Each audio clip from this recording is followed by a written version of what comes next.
আজকে দশম শ্রেণীর পর্যায় সারণী এবং মৌলিক ধর্মের পর্যায়বৃত্ততা সম্পর্কে আলোচনা করব। তো চ্যাপ্টারের নাম পর্যায় সারণী, সেখান থেকে আমরা মোটামুটি বুঝতে পারছি যে পর্যায় কাকে বলে আর শ্রেণী কাকে বলে, দুটো আলাদা আলাদা জিনিস। তো এই পর্যায় সারণী সম্পর্কে ধারণাটা প্রথম আমরা পেয়েছিলাম, বিভিন্ন বিজ্ঞানীরা বিভিন্ন সময়ে আমাদের এই পর্যায় সারণীকে প্রকাশ করতে সাহায্য করেছিলেন। এটা আসলে কি? আসলে হচ্ছে বিভিন্ন মৌলগুলোকে তাদের রাসায়নিক এবং ভৌত ধর্মের সাদৃশ্যতা অনুযায়ী তাদেরকে একটা ট্যাবুলার ফর্মে আমরা রেখেছি, এটাকে আমরা বলি পর্যায় সারণী। তো এই ট্যাবুলার ফর্মে রাখার কারণটা কি? তার তো একটা কারণ আছে, হঠাৎ করে মৌলগুলোকে এরকম ট্যাবুলার ফর্মে রাখতে গেলাম কেন? তো আমি তোমাদেরকে বলি যে তোমাদের বাড়িতে ধরো 200টা পড়ার বই রয়েছে, ক্লাস 10-এর 200টা পড়ার বই। তাহলে তার মধ্যে থেকে আমি যদি তোমাদেরকে বলি যে ভূঁইয়া ধরের বইটা খুঁজে নিয়ে আসবে, তাহলে 200টা বইয়ের মধ্যে থেকে ভূঁইয়া ধরের ফিজিক্যাল সায়েন্স বের করে নিয়ে আসা তো খুব মুশকিল। তো তোমরা যদি বইগুলোকে বাড়িতে পড়ার র্যাকে এরকম করে সাজিয়ে রাখো যে বাংলা বইয়ের জন্য একটা তাক, ইংলিশ বইয়ের জন্য একটা তাক, ফিজিক্যাল সায়েন্সের জন্য একটা তাক, তাহলে কি হবে? খোঁজার সময় কোনো একটা নির্দিষ্ট বইকে খুঁজে বের করার সময় তোমাকে ফিজিক্যাল সায়েন্সের তাকটা খুঁজলেই তুমি সেটাকে পেয়ে যাবে।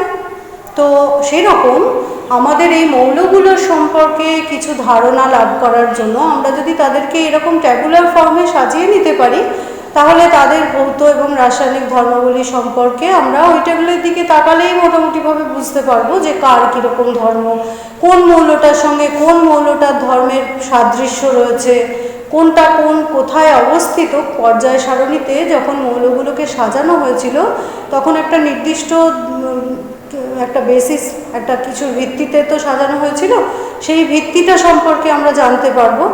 আচ্ছা, তো এই ট্যাবুলার ফর্মে সাজাতে গিয়ে বিভিন্ন বিজ্ঞানীরা বিভিন্ন সময়ে আমাদেরকে সাহায্য করছেন। তার মধ্যে ডোবেরিনার বলে একজন বিজ্ঞানীর কথা আমরা সবাই জানি। তিনি তার ত্রয়ী সূত্র বলে একটা সূত্র দিয়েছিলেন। ত্রয়ী সূত্রটা কি বলছে? বলছে যে রাসায়নিক ধর্মের সাদৃশ্যতা আছে এরূপ তিনটি মৌলের মাঝেরটির পারমাণবিক গুরুত্ব মোটামুটিভাবে অপর দুটির পারমাণবিক গুরুত্বের গড়ের সঙ্গে সমান হয়। কি বলছেন? যে রাসায়নিকভাবে সাদৃশ্য আছে, রাসায়নিক ধর্মে সাদৃশ্য আছে এরকম তিনটি মৌল যদি আমরা কনসিডার করি, তাহলে আমরা দেখব যে পরপর তিনটি মৌলকে যদি ধরে নিই, ধরা যাক লিথিয়াম, সোডিয়াম, পটাশিয়াম, এই তিনটে মৌলকে যদি ধরে নিই তাহলে আমরা দেখব লিথিয়াম আর সোডিয়াম, লিথিয়ামের 3 আর পটাশিয়ামের হচ্ছে 19। আচ্ছা, এদেরকে যদি ধরে নিই তাহলে আমরা দেখব যে লিথিয়ামের হচ্ছে 7 আর পটাশিয়ামের হচ্ছে 39। হ্যাঁ, তো লিথিয়ামের 7, পটাশিয়ামের 39 যোগ করে যা হবে তাকে 2 দিয়ে ভাগ করলে আমরা দেখব সেটা সোডিয়ামের সঙ্গে সমান। সোডিয়ামের তো 23, 22.99 মানে 23। আমরা দেখছি যে এটার 40 আর ওটার 7, তাহলে 47 বা 39ও যদি ধরি, এটা 39 আর এটা 7 যোগ করে 2 দিয়ে ভাগ করলে আমরা দেখছি সোডিয়ামের সাথে সমান হয়। এটা হচ্ছে ত্রয়ী সূত্র। তো এটা 1 নম্বর শ্রেণীর লিথিয়াম, সোডিয়াম, পটাশিয়ামের জন্য ব্যাখ্যা করা হলো। কিন্তু পরবর্তীকালে আমরা দেখছি আর অন্য যেগুলো রয়েছে পরের দিকেই একটুখানি যদি যাই তাহলে কিন্তু 40 আর 9 39, 49কে যদি 2 দিয়ে ভাগ করা হয় তাহলে কিন্তু ম্যাগনেসিয়ামের সাথে মিলছে না।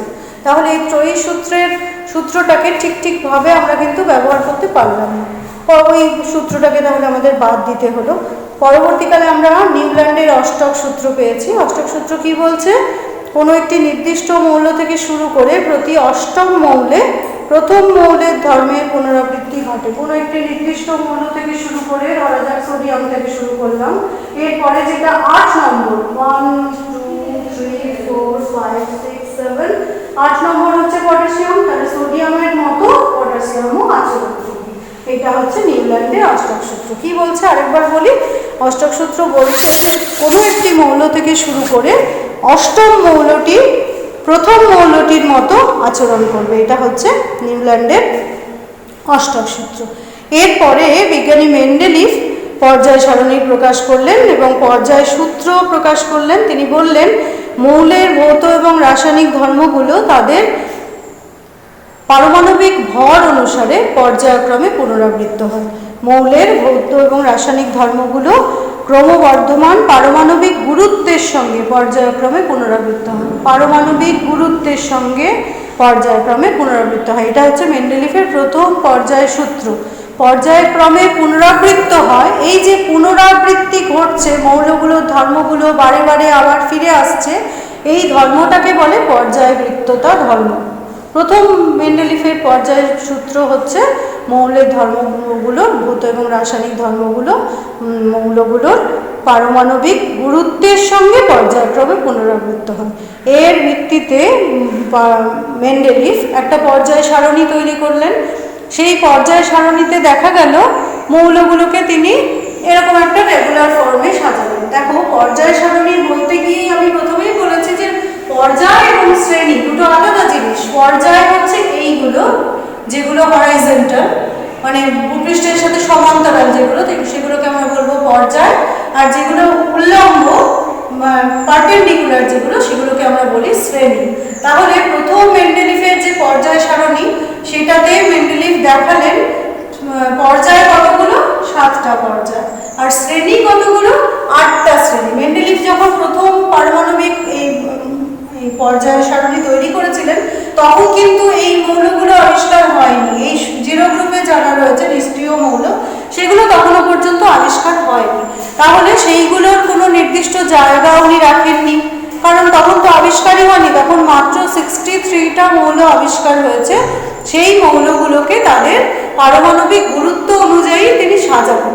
এইভাবে সাজাতে গিয়ে আমরা দেখলাম কিছু ত্রুটি আসছে। যেমন আমরা এখানে দেখছি যে 3 নম্বর পর্যায়ে একই গ্রুপের 4 নম্বর পর্যায়ে একই শ্রেণী 8 নম্বর শ্রেণীতে 3টে মৌল একই জায়গায় রয়েছে।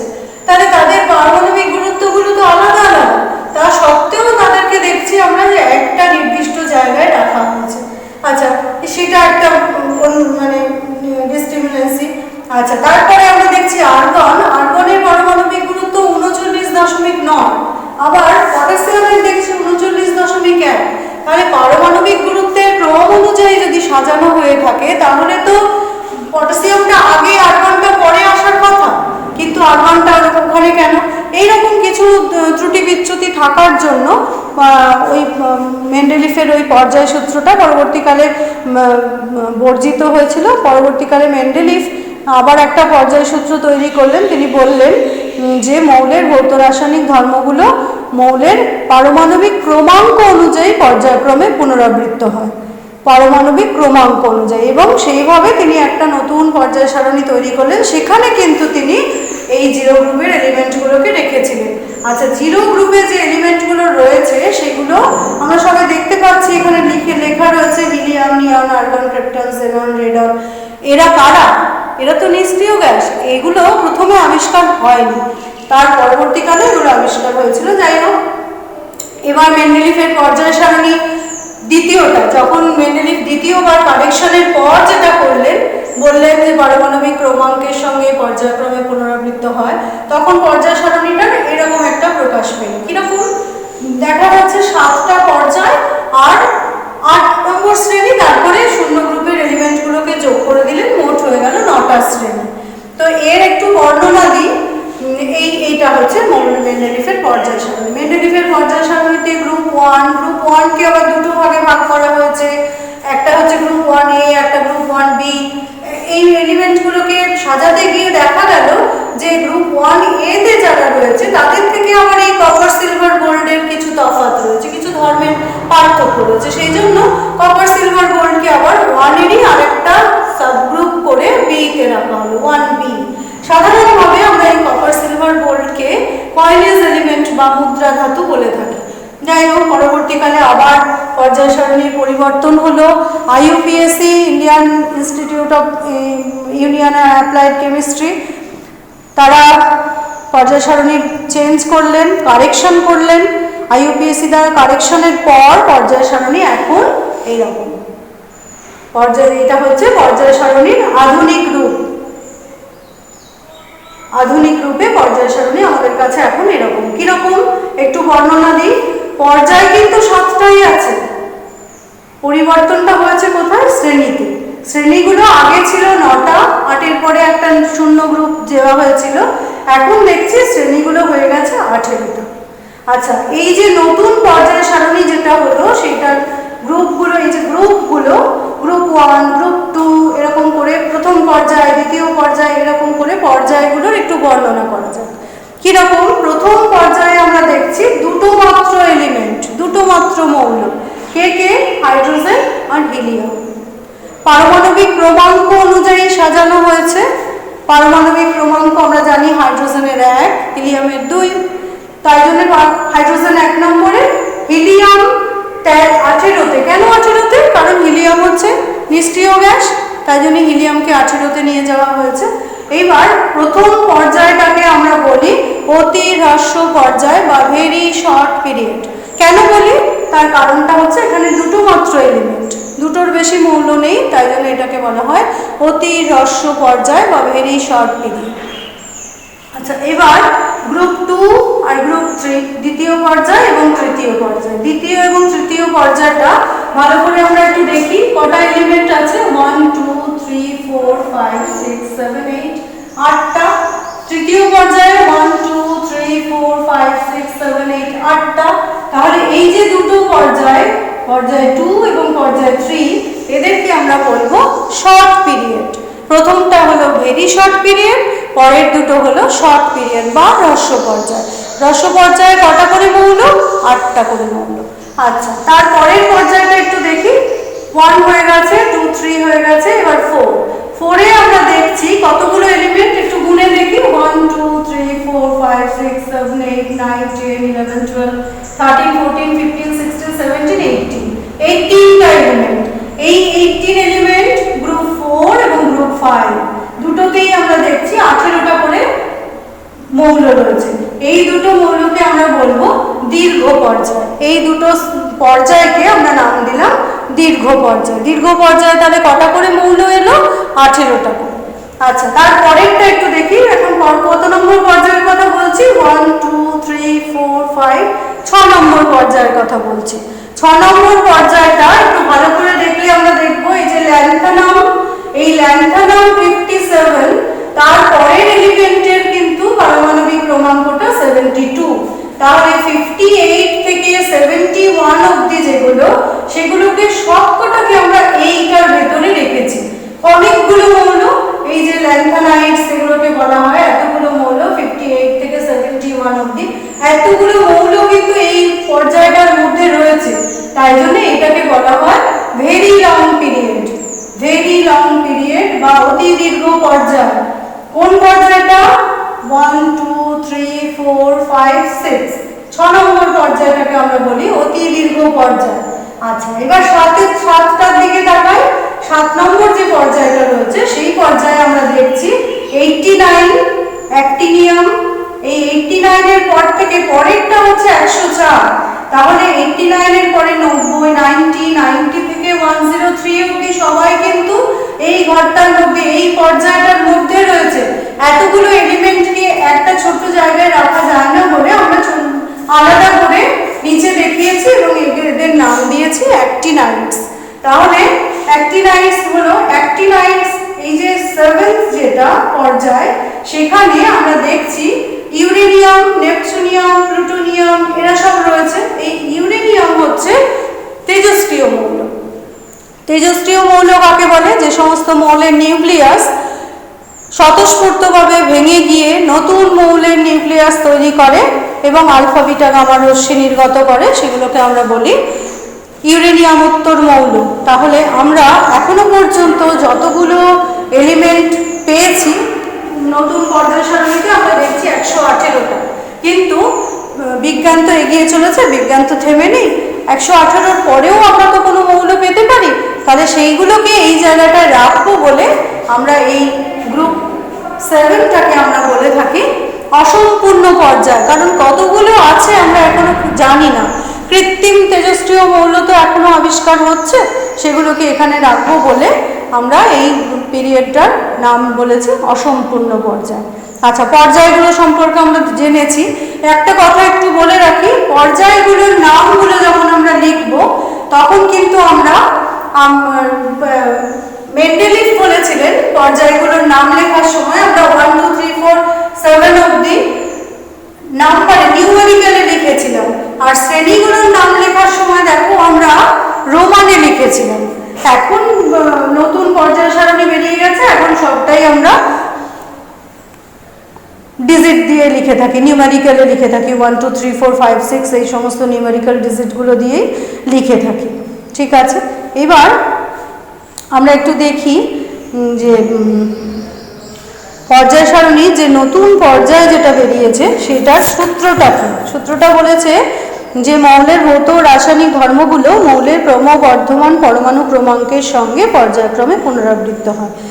এটা এই যে পর্যায় সারণীটা এটা গড়ে উঠেছিল সাধারণত মনে করা হয় যে নিলস বোরের যে ইলেকট্রন বিন্যাস, নিলস বোর যে ইলেকট্রন বিন্যাসটা দিয়েছিলেন তার উপরে ভিত্তি করে নতুন পর্যায় সারণীটা তৈরি করা হয়েছিল।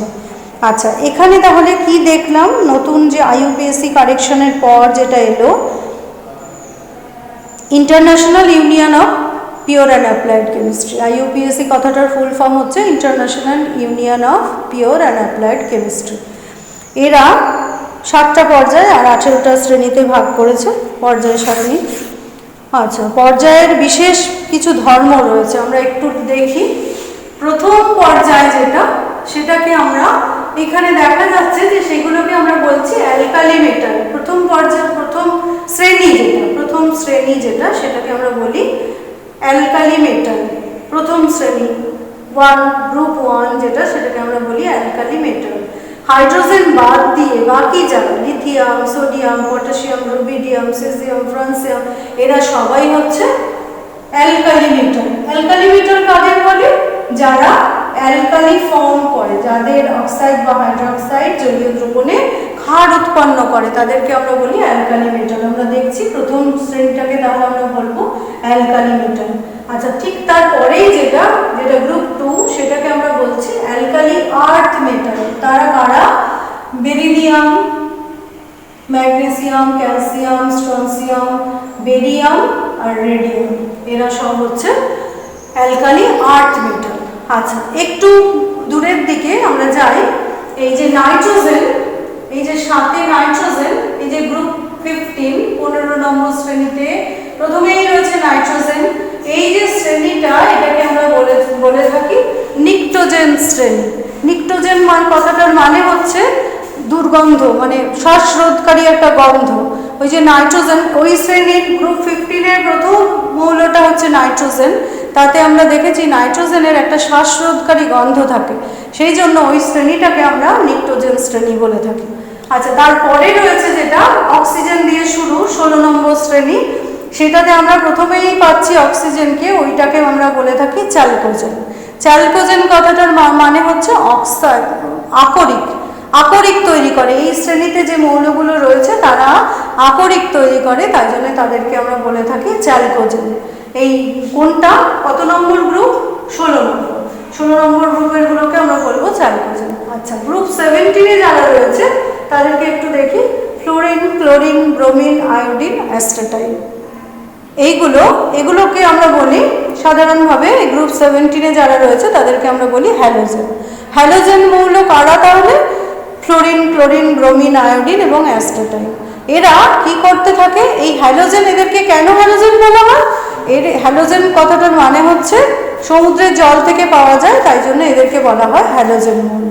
আচ্ছা, এরপরে হ্যালোজেন মৌলগুলো সম্পর্কে আমরা দেখলাম। তাহলে হ্যালোজেন, তোমাদেরকে যদি প্রশ্ন করা হয় যে হ্যালোজেন মৌলগুলো পর্যায় সারণীর কত নম্বর শ্রেণীতে রয়েছে, তাহলে তোমরা বলবে যে গ্রুপ 17 রয়েছে। আধুনিক অতি দীর্ঘ পর্যায় সারণী অনুসারে এই হ্যালোজেন মৌলগুলো গ্রুপ 17 রয়েছে। আচ্ছা, এরপরে আরেকটুখানি ডান দিকে যাই, দেখছি যে গ্রুপ 18 এর মৌলগুলোর দিকে ভালো করে তাকাও, তাকিয়ে দেখো কারা রয়েছে। হিলিয়াম, নিয়ন, আর্গন, ক্রিপ্টন, জেনন, রেডন, এগুলোকে সাধারণভাবে আমরা কি বলে থাকি? এগুলোকে, এদের নাম তো আমরা ক্লাস 7 থেকে। আচ্ছা, পর্যায় সারণীর গ্রুপ 17 এর কথা যেটা বলছিলাম, যে গ্রুপ 17 যে মৌলগুলো রয়েছে সেগুলোকে আমরা বলে থাকি হ্যালোজেন মৌল। হ্যালোজেন মৌলগুলোর নাম কি কি? হ্যালোজেন মৌলগুলো হলো ক্লোরিন, ক্লোরিন, ব্রোমিন, আয়োডিন এবং অ্যাসিটাইন। এই মৌলগুলোকে গ্রুপ 17 এ রাখা আছে, এগুলোকে হ্যালোজেন বলা হয়। হ্যালোজেন কেন বলা হয়? কারণ এগুলোকে সমুদ্রের জল থেকে পাওয়া যায় বলে। আচ্ছা, এবার দেখছি আমরা গ্রুপ 18 এ যে মৌলগুলো রয়েছে তাদেরকে আমরা বলি নোবেল গ্যাস। নোবেল গ্যাস কোনগুলো? হিলিয়াম, নিয়ন, আর্গন, ক্রিপ্টন, জেনন, রেডন, এগুলোকে আমরা বলি নোবেল গ্যাস। আচ্ছা, এগুলোকে আমরা গ্রুপ 18 এ রেখেছি। এগুলোকে আমরা নিষ্ক্রিয় গ্যাসও বলে থাকি। নিষ্ক্রিয় গ্যাসের নাম বলো বললে তোমরা কি বলো? হিলিয়াম, নিয়ন, আর্গন, ক্রিপ্টন, জেননের নামই তো বলো। তো এদেরকে নিষ্ক্রিয় কেন বলা হয়? তার কারণ হচ্ছে যে এদের হিলিয়াম ছাড়া বাকি সব মৌলগুলোর বাইরের পক্ষে ইলেকট্রন সংখ্যা কিন্তু 8।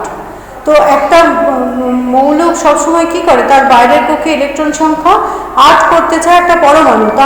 সে সবসময় তার একটা টেন্ডেন্সি কি, কোনো মৌলের পরমাণুর একটা ধর্মই হচ্ছে সে সবসময় বাইরের পক্ষে ইলেকট্রন সংখ্যা 8 করতে চায়। এই 8 করার জন্যই মৌলের পরমাণু থেকে অণু তৈরি হয়। তো আমরা দেখছি যে 18 এ যারা রয়েছে, গ্রুপ 18 এ যে মৌলগুলো রয়েছে হিলিয়াম, নিয়ন, আর্গন, ক্রিপ্টন, জেনন, এদের প্রত্যেকেরই দেখছি বাইরের কক্ষটা ফিল্ড, মানে বাইরের কক্ষে যটা ইলেকট্রন থাকার কথা, 8টা ইলেকট্রন থাকার কথা, তা 8টাই রয়েছে।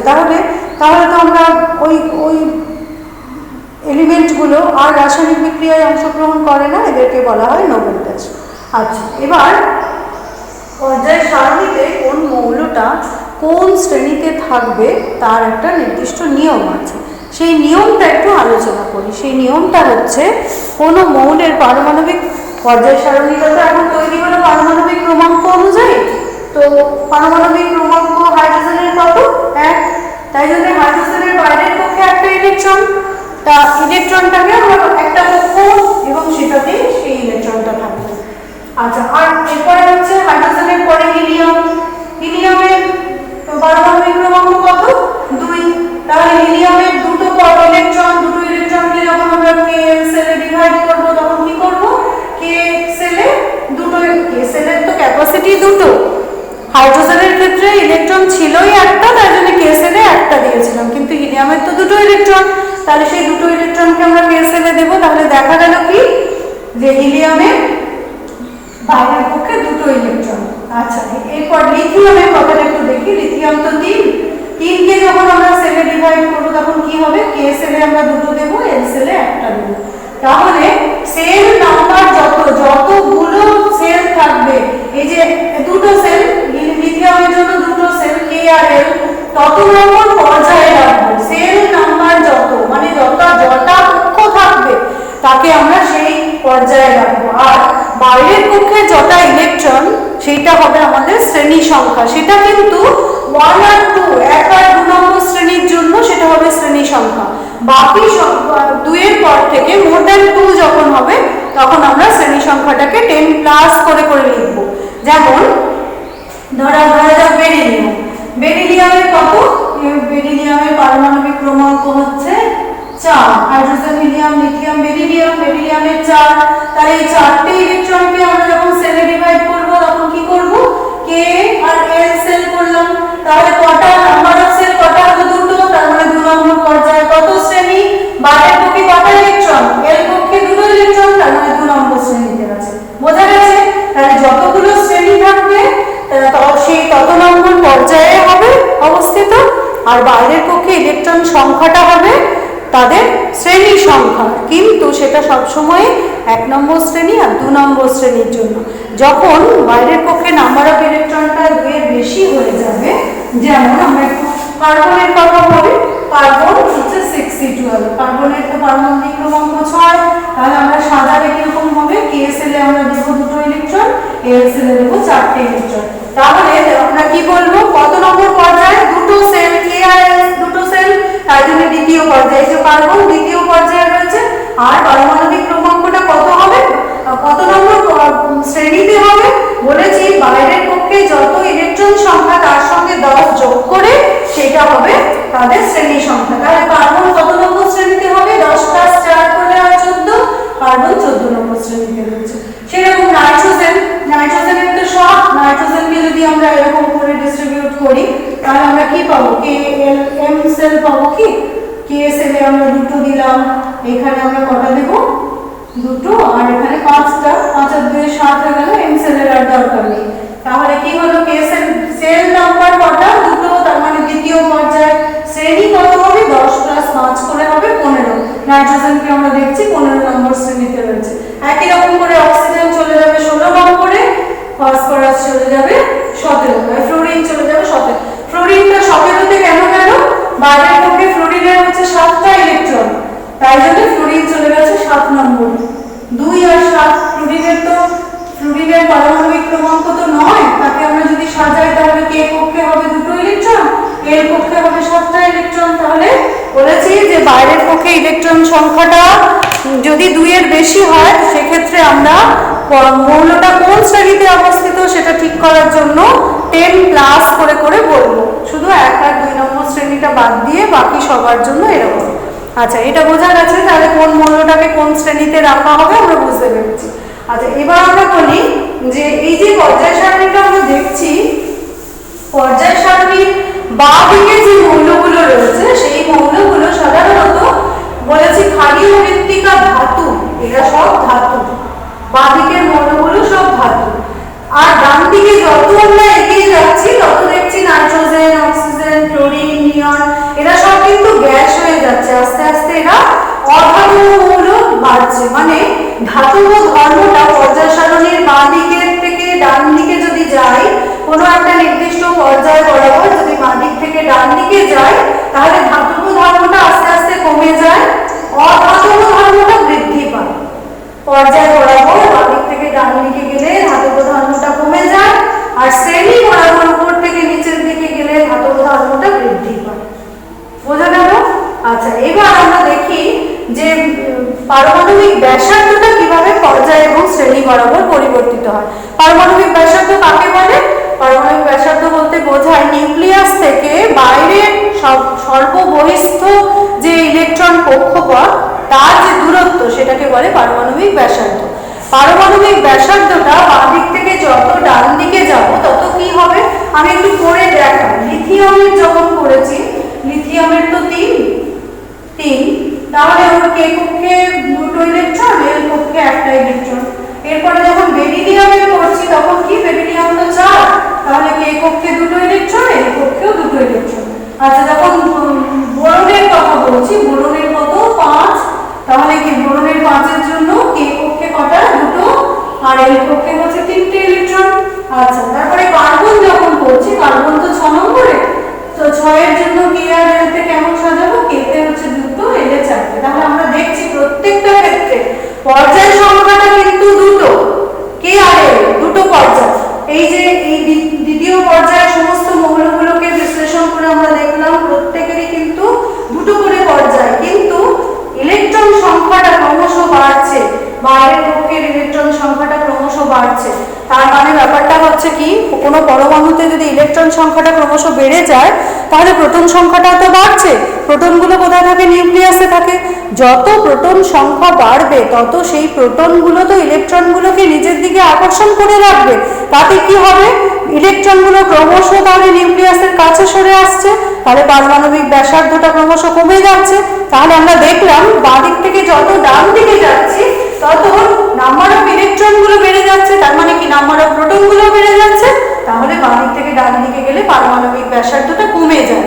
আর শ্রেণী বরাবর উপর থেকে যখন নিচে যায়, শ্রেণীগুলো যখন পরিবর্তন হচ্ছে, তখন কি হচ্ছে যে 1 নম্বর শ্রেণীতে প্রথম পর্যায়, দ্বিতীয় পর্যায়, তৃতীয় পর্যায়, এইভাবে যখন যাচ্ছি আমরা, তখন দেখছি শ্রেণী বরাবর বাঁ দিক থেকে ডান দিকে গেলে পারমাণবিক ব্যাসার্ধ কমে, উপর থেকে নিচের দিকে গেলে পারমাণবিক ব্যাসার্ধটা ক্রমশ বৃদ্ধি পায়। কারণ কেন বৃদ্ধি পাচ্ছে, পর্যায়গুলো পরিবর্তন হচ্ছে, শ্রেণী সংখ্যা, পর্যায়ের সংখ্যাটা তো বেড়ে যাচ্ছে, মানে KLMN সেলগুলো, সেল নাম্বারগুলো তো ক্রমশ বেড়ে যাচ্ছে। তাহলে কি হচ্ছে, সেল নাম্বার বাড়া মানে কি, KSL এর দূরত্ব ছিল পরমাণুর কেন্দ্র থেকে KSLটা এখানে থাকে, L সেলটা তো একটু দূরে থাকে, তাহলে কি হলো, ব্যাসার্ধটা ক্রমশ বেড়ে যাচ্ছে, তাহলে পরমাণুর আকারটাও ক্রমশ বৃদ্ধি পেয়ে যাবে।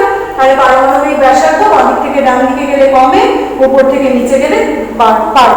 বোঝা গেছে পারমাণবিক ব্যাসার্ধের পরিবর্তন কিভাবে হয়? আচ্ছা, ধাতব ধর্ম বলেছি, বাঁ দিক থেকে ডান দিকে গেলে বাড়ে, উপর থেকে নিচে গেলে ধাতব ধর্ম বাদিক থেকে ডান দিকে গেলে কমে, উপর থেকে নিচে গেলে বৃদ্ধি পায়। আচ্ছা, এবার হচ্ছে আয়নাইজেশন শক্তি বা আয়নন বিভব কাকে বলে? আয়নন বিভবের সংজ্ঞা হচ্ছে সর্বনিম্ন শক্তি স্তরে অবস্থিত কোনো মৌলের একটি বিচ্ছিন্ন গ্যাসীয় পরমাণু তার যোজ্যতা কক্ষের সবচেয়ে দুর্বলভাবে আবদ্ধ ইলেকট্রনটিকে সম্পূর্ণ অপসারিত করে পরমাণুটিকে গ্যাসীয় অবস্থার এক একক ধনাত্মক আধান বিশিষ্ট ক্যাটায়নে পরিণত করার জন্য প্রয়োজনীয় ন্যূনতম শক্তি, তাকে বলে আয়নাইজেশন বিভব। আয়নাইজেশন বিভবও তোমরা জেনে রাখো, বাদিক থেকে ডান দিকে গেলে ক্রমশ বৃদ্ধি পায়, একটা পর্যায় বরাবর বাদিক থেকে ডান দিকে গেলে ক্রমশ বৃদ্ধি পায়, উপর থেকে নিচে গেলে কমে যায়। আচ্ছা, এরপরে হচ্ছে তড়িৎ ঋণাত্মকতা। তড়িৎ ঋণাত্মকতা কথাটার মানে হচ্ছে সমযোজী বন্ধনে আবদ্ধ ইলেকট্রন জোড়কে কোনো মৌলের পরমাণু নিজের দিকে আকর্ষণ করার যে ক্ষমতা, সেটাকে বলে তড়িৎ ঋণাত্মকতা। তো তড়িৎ ঋণাত্মকতাও বাদিক থেকে ডান দিকে গেলে ক্রমশ বৃদ্ধি পায়, উপর থেকে নিচে গেলে হ্রাস পায়। আচ্ছা, আর হচ্ছে ধাতব ধর্ম, এই জারণ ধর্ম। জারণ ধর্ম আমরা দেখেছি বাদিক থেকে ডান দিকে যত যাব জারণ ধর্মটা ক্রমশ বৃদ্ধি পাবে। যেমন অক্সিজেন জারক দ্রব্য, ফ্লোরিন হচ্ছে সবচেয়ে বেশি জারক দ্রব্য, যার জারণ ক্ষমতা সবচেয়ে বেশি, সেরকম একটা মৌলের নাম তো ফ্লোরিন। তাহলে কি হচ্ছে, বাদিক থেকে ডান দিকে যত যাচ্ছি তত জারণ ক্ষমতাটা বৃদ্ধি পাচ্ছে, আর বিজারণ ক্ষমতাটা কিন্তু হ্রাস পাচ্ছে। বাদিক থেকে ডান দিকে গেলে বিজারণ ক্ষমতাটা হ্রাস পায়। বাঁ দিকের মৌলগুলো বিজারক দ্রব্য, ডান দিকের মৌলগুলো হচ্ছে জারক দ্রব্য। আচ্ছা, এবার আমরা একটু হাইড্রোজেনের অবস্থান নিয়ে কিছু কথা বলি। হাইড্রোজেন সাধারণভাবে আমরা কি জানি, হাইড্রোজেন তো গ্যাসীয় পদার্থ, কিন্তু দেখো পর্যায় সারণীতে হাইড্রোজেনকে কাদের সঙ্গে স্থান দেওয়া হয়েছে? গ্রুপ 1A-তে, যেখানে সমস্ত অ্যালকালি মেটালগুলো রয়েছে, মানে ক্ষার ধাতুগুলো রয়েছে, তাদের সঙ্গে রয়েছে হাইড্রোজেন। তো ক্ষার ধাতুগুলো কি করে? H+ আয়ন তৈরি করে। ক্ষার ধাতুগুলো সব ধাতব আয়ন তৈরি করে, মানে H+ আয়ন তৈরি, মানে প্লাস আয়ন তৈরি করে, ধনাত্মক আয়ন তৈরি করে। হাইড্রোজেনও আমরা জানি যে ধনাত্মক আয়ন তৈরি করে, তাই জন্য হাইড্রোজেনকে ওখানে রাখা আছে। হাইড্রোজেনের অবস্থান কিন্তু, অন্যগুলো সবাই ধাতু, হাইড্রোজেন কিন্তু গ্যাস। তাহলে হাইড্রোজেনকে কেন এখানে রাখা হয়েছে? হাইড্রোজেনের কিছু বিশেষ বৈশিষ্ট্যের জন্য হাইড্রোজেনকে এখানে রাখা হয়েছে। যেমন হাইড্রোজেন বিজারক দ্রব্য, এই ক্ষার ধাতুগুলোও বিজারক দ্রব্য। হাইড্রোজেন ধনাত্মক আয়ন তৈরি করে, ক্ষার ধাতুগুলোও ধনাত্মক আয়ন তৈরি করে। আচ্ছা, হাইড্রোজেনের আর বৈশিষ্ট্য হচ্ছে এই 1 নম্বর শ্রেণীর সঙ্গে বিশেষ বৈশিষ্ট্য হচ্ছে যে ক্ষার ধাতুগুলো হ্যালোজেনের সঙ্গে বিক্রিয়া করে ধাতব হ্যালাইড তৈরি করে। হাইড্রোজেনও কিন্তু হ্যালোজেনের সঙ্গে বিক্রিয়া করে হ্যালাইড যৌগ, যেমন HCl হ্যালাইড যৌগ তৈরি করে। এগুলো হচ্ছে গ্রুপ 1-এ রাখার জন্য সাপোর্টিং আনসার, যে হ্যাঁ, হাইড্রোজেনকে গ্রুপ 1-এও রাখা যেতে পারে। গ্রুপ 1-এর মৌলগুলোর যা যা বৈশিষ্ট্য আছে, হাইড্রোজেনেরও সেই সমস্ত বৈশিষ্ট্য রয়েছে, তাহলে রাখা যেতে পারে। আবার দেখছি আমরা গ্রুপ 7-এর সঙ্গেও হাইড্রোজেনের কিন্তু অনেক সাদৃশ্য রয়েছে। কিরকম? গ্রুপ 7 আগে ছিল 7, এখন হয়েছে 17-এ যারা রয়েছে সেই সমস্ত মৌলগুলো সব বেশিরভাগই 17-এর মৌলগুলো কিন্তু বিভিন্ন রকমভাবে পাওয়া যায়। গ্রুপ 17 এমন একটা গ্রুপ, এমন একটা শ্রেণী যেখানে আমরা দেখি ধাতু, অধাতু, ধাতু, গ্যাস এবং তরল, গ্যাস এবং কঠিন, 3টে ধর্মই বর্তমান। ওই সমস্ত মৌলগুলোর কিন্তু 3টে ধর্মই বর্তমান। Fluorine, chlorine gas, bromine, iodine, অ্যাসপারটাইন, আস্তে আস্তে কিন্তু ওগুলো সব গ্যাসীয় ধর্মটা ক্রমশ কমে যায়, দিয়ে আস্তে আস্তে সেগুলো ধাতব ধর্ম হতে থাকে। কঠিন, তরল, আস্তে আস্তে তরল হয়, তারপরে কঠিন হয়ে যায়। প্রথমটা হচ্ছে গ্যাস, তারপরেরগুলো আস্তে আস্তে তরল হয়, তারপরে কঠিন হয়ে যায়। আচ্ছা, ব্রোমিন তো তরল, আয়োডিন কিন্তু কঠিন। তাহলে গ্রুপ 17 হচ্ছে এমন একটা গ্রুপ, এরকম প্রশ্ন আছে, এমন একটা শ্রেণীর নাম লেখো যে শ্রেণীতে কঠিন, তরল এবং গ্যাসীয় 3 প্রকারের মৌল রয়েছে। তাহলে সেখানে আমরা লিখবো গ্রুপ 17 বা হ্যালোজেন, যেখানে যে মৌলগুলো গ্রুপ 17-এ রয়েছে তারা। আচ্ছা, আমি যেটা বলছিলাম যে হাইড্রোজেনের অবস্থান, হাইড্রোজেন তো অধাতব গ্যাসীয় মৌল, তাহলে গ্রুপ 17-এও তাকে রাখা যেতে পারে। গ্রুপ 17-এর মৌলগুলোর কিন্তু বাইরের পক্ষে ইলেকট্রন সংখ্যা 7, কিন্তু তারা কি করে, তাদের কিন্তু যোজন ক্ষমতা বা যোজ্যতা হচ্ছে 1। হাইড্রোজেনেরও যেমন যোজন ক্ষমতা 1, ওদেরও কিন্তু যোজন ক্ষমতা 1। তাহলে গ্রুপ 17-এতেও রাখা যেতে পারে। গ্রুপ 17-এর মৌলগুলো দ্বি পরমাণু, মানে আমরা Cl2 লিখি, আমরা F2 লিখি, হাইড্রোজেনকেও আমরা সেরকম H2 লিখি। তাহলে দেখা যাচ্ছে যে হাইড্রোজেনকে গ্রুপ 1-এও রাখা যেতে পারে, গ্রুপ 17-এও রাখা যেতে পারে। কিছু কিছু ধর্মের কিছু বৈশিষ্ট্য রয়েছে, সেই জন্যে এটাকে আমরা বলে থাকি দুষ্ট মৌল। হাইড্রোজেনের এই ধর্মটাকে জন্য আমরা হাইড্রোজেনকে দুষ্ট মৌল আখ্যা দিয়ে থাকি। আচ্ছা, জারণ ক্ষমতা কি বললাম, বাঁ দিক থেকে ক্রমশ যখন ডান দিকে যায় তখন জারণ ক্ষমতা বৃদ্ধি পায়, আর উপর থেকে নিচে গেলে জারণ ক্ষমতা ক্রমশ হ্রাস পায়। উপর থেকে নিচে গেলে জারণ ক্ষমতা ক্রমশ হ্রাস পায়। আচ্ছা, এই প্রসঙ্গে আরেকটা কথা বলে রাখা খুব প্রয়োজন। আমরা তো মৌলের পর্যায়গত ধর্মগুলো সম্পর্কে জানলাম। পর্যায়গত ধর্ম কোনগুলো? যেমন জারণ ক্ষমতা, যেমন তড়িৎ ঋণাত্মকতা ইত্যাদি। তো এর মধ্যে কিছু মৌলের কিছু ধর্ম রয়েছে, যেমন তেজস্ক্রিয়তা, চৌম্বক ধর্ম, দ্রাব্যতা ইত্যাদি। এগুলো কিন্তু পর্যায়গত ধর্ম নয়। পরীক্ষায় এরকম প্রশ্ন আসে, মৌলের এমন একটা ধর্মের নাম লেখো যেটা পর্যায়গত ধর্ম নয়, তখন আমরা লিখব যে তেজস্ক্রিয়তা মৌলের একটা এমন ধর্ম যেটা পর্যায়গত ধর্ম নয়। ঠিক আছে।